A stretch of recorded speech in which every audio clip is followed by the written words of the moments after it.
Hello children of 11th class of the Brain Shaper School. Today we are taking this second lecture of two-dimensional motion. हम लोग discuss कर रहे थे projectile motion. तो projectile motion के फार्मूले हमने आपको दे दिए थे और आज हम लेंगे एक टॉपिक सेमी प्रोजेक्टाइल.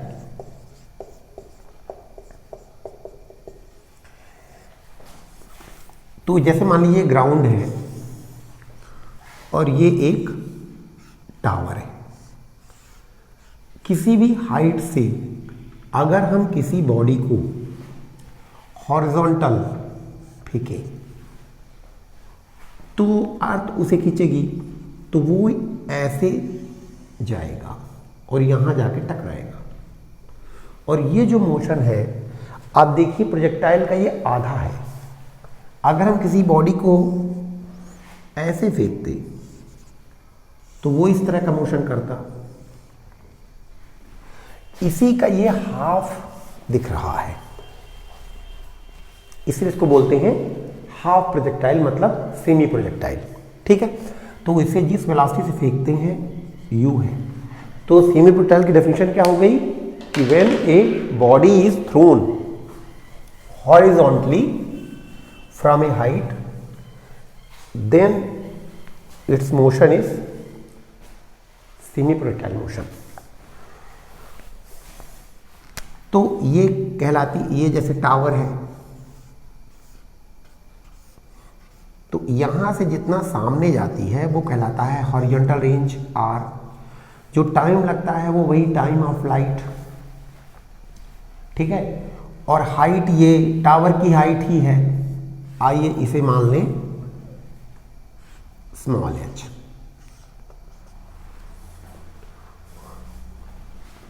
तो if A body is throne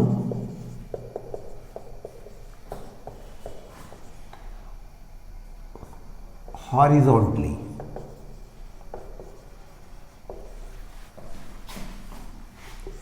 from a height, its motion is semi projectile.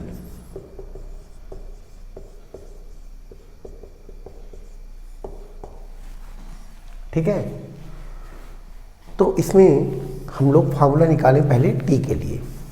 तो लेते हैं expression for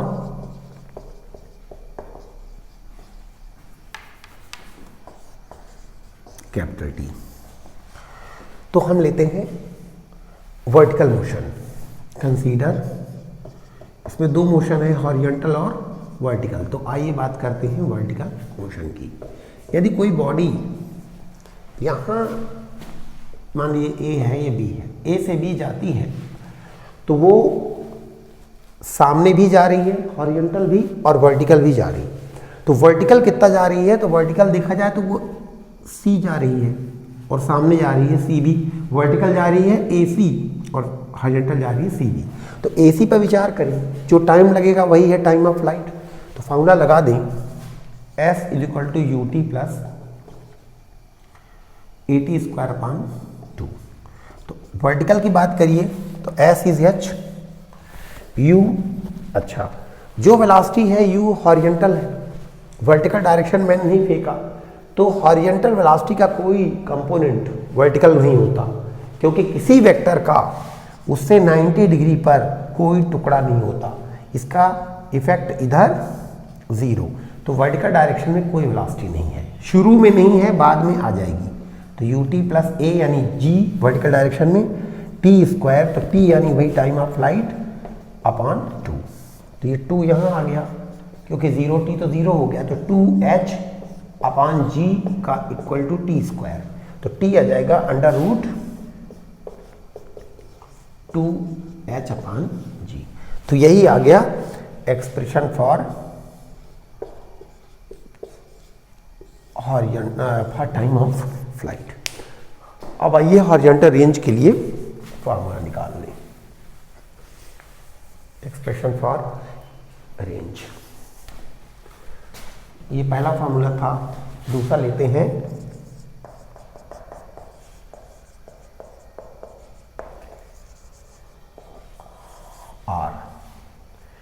S is equal to u t plus a t square upon 2। अब आइए बात करें हॉरिजॉन्टल मोशन की, तो कंसीडर हॉरिजॉन्टल मोशन। तो एस यानी, अब सी बी की बात करिए, यानी R is equal to u initial velocity है, टी टाइम, जो ग्रेडियंट में टाइम लगा वही टाइम वही है, under root 2h by g, plus a acceleration इस डायरेक्शन में नहीं है, अर्थ नीचे खींचती है, और इस एक्सेलरेशन का अर्थ नीचे खींचती है जी से, तो इसका इस डायरेक्शन में कोई टुकड़ा नहीं बनता, जीरो, तो जीरो, तो आर आ गया u under root 2h by g, ये रेंज आ गया। ठीक है,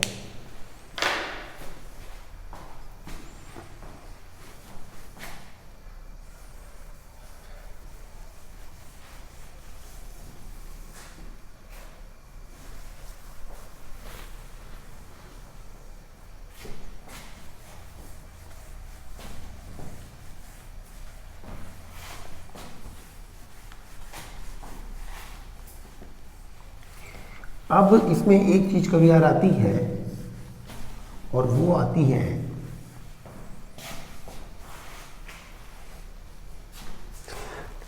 वेलोसिटी ऑफ स्ट्राइकिंग, ये टकराने की वेलोसिटी। तीसरा ले लें velocity of striking to ground. ठीक है, तो ये जो वेलोसिटी है इसमें एक्सेलरेशन नहीं है, इसलिए ये वेलोसिटी तो चलती रहेगी, यानी यहाँ पे आके भी वही वेलोसिटी रहेगी, और ये वेलोसिटी शुरू में थी नहीं लेकिन बढ़ती चली जा रही है, तो यहाँ पहुँच के पर्याप्त हो जाएगी। तो यहाँ पहुँच के ये वेलोसिटी तो यू रहेगी, यहाँ पे दो वेलोसिटी बॉडी में रहेगी, ये और ये अपन ऐसे कहेंगे ये और ये, तो ये तो u रहेगी और ये क्या रहेगी, तो ये वेलोसिटी निकालने के लिए वर्टिकल मोशन पर विचार करिए। मान लीजिए ये वेलोसिटी है x से vertical velocity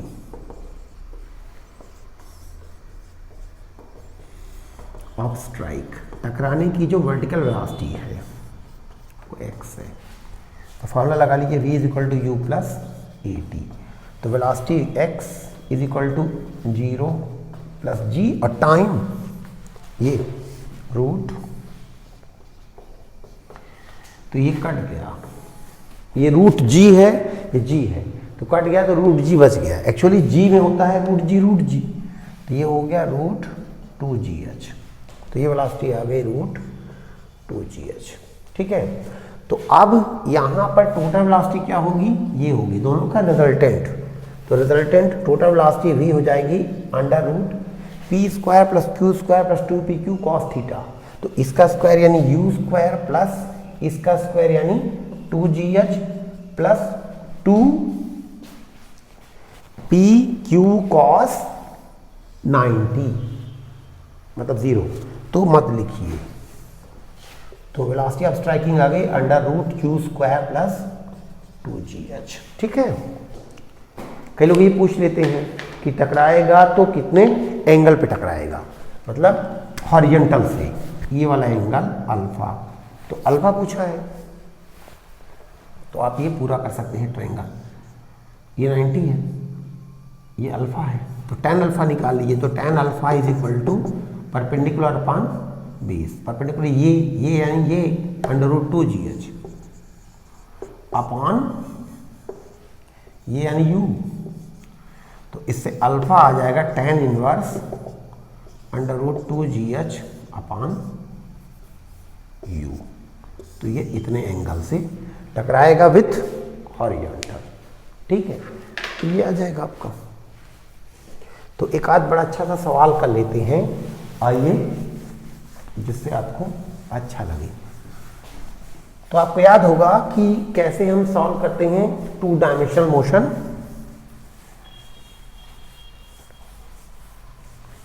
two dimensional motion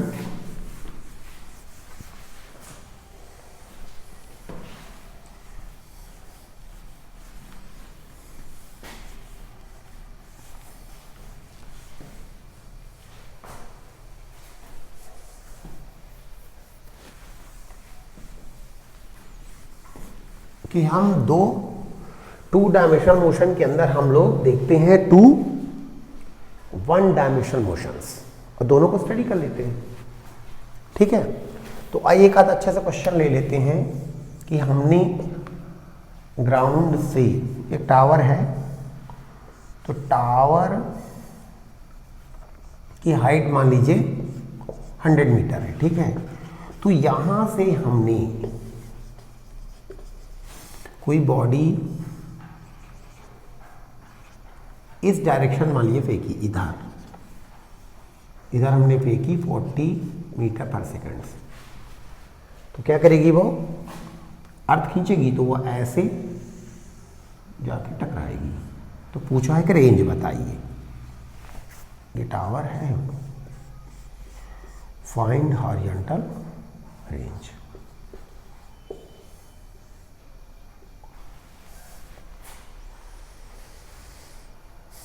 तो इसमें एक काम करते हैं, बढ़िया सॉल्व करते हैं इसको। इस पॉइंट का नंबर लेते हैं ए, इसका सबसे ऊंचा पॉइंट बी और ये पॉइंट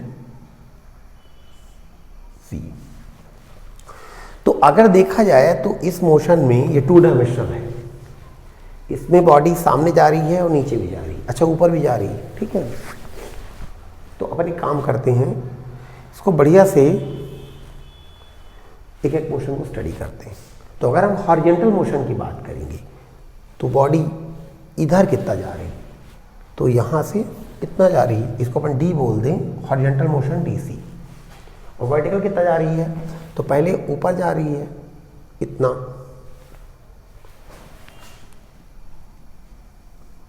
इतना, और फिर नीचे आ रही है।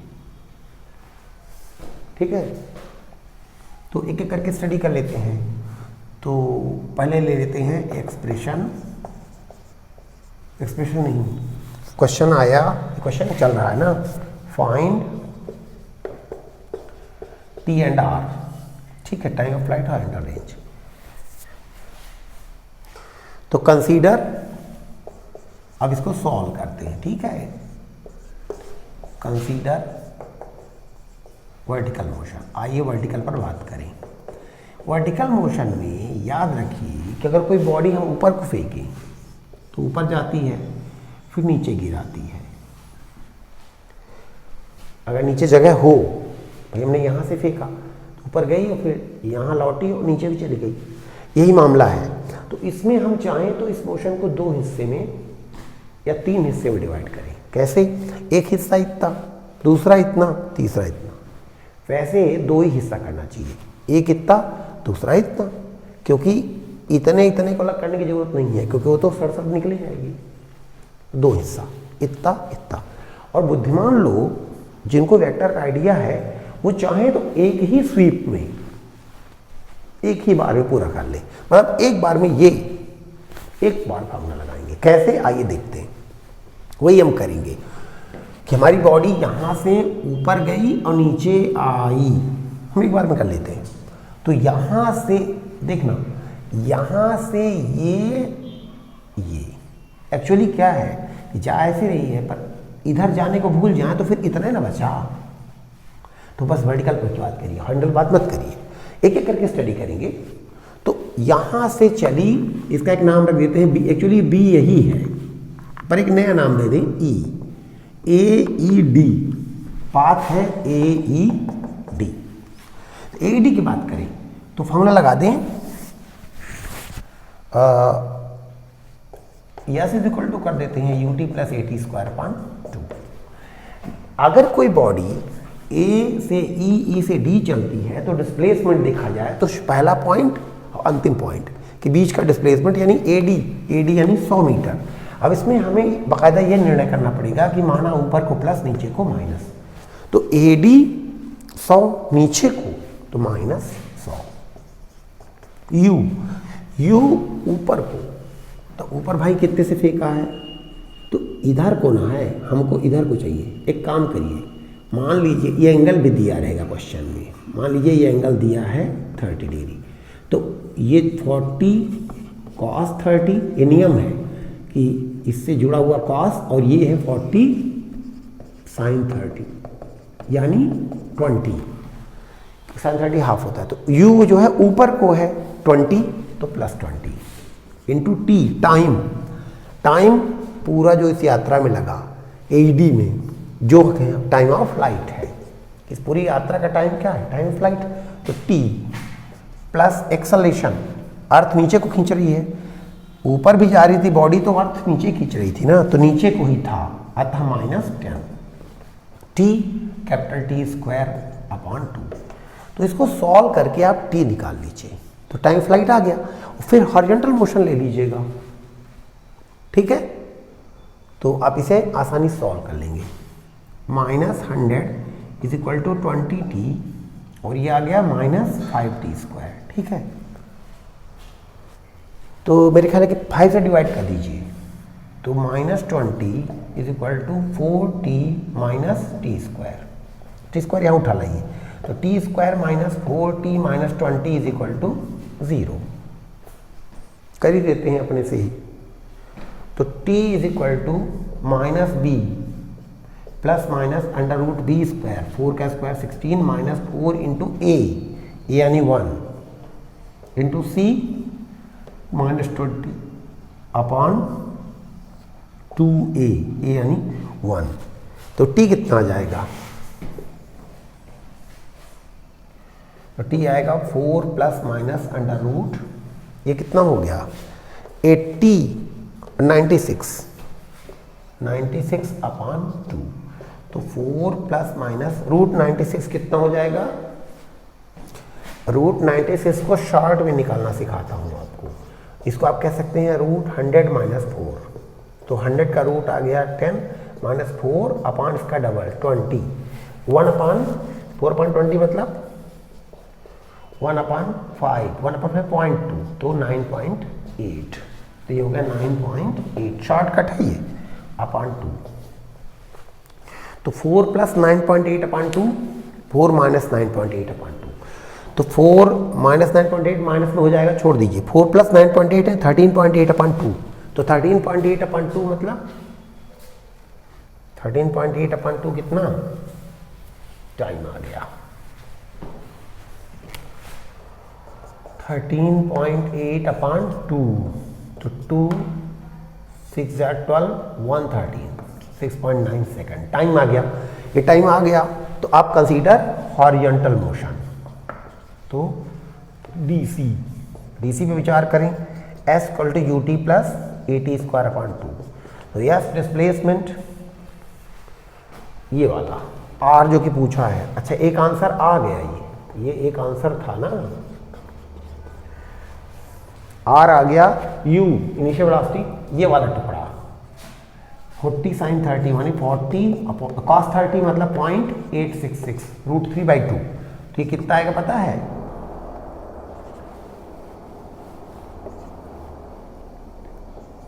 ये 34.64, तो 34.64 इंटू टाइम, ये वही टाइम है जो ये है यानी 69.9, ये लीजिए इतना मीटर आंसर आ जाएगा, इसको कैलकुलेट कर लीजिएगा, ठीक है। तो इस तरह से ये आ गया है।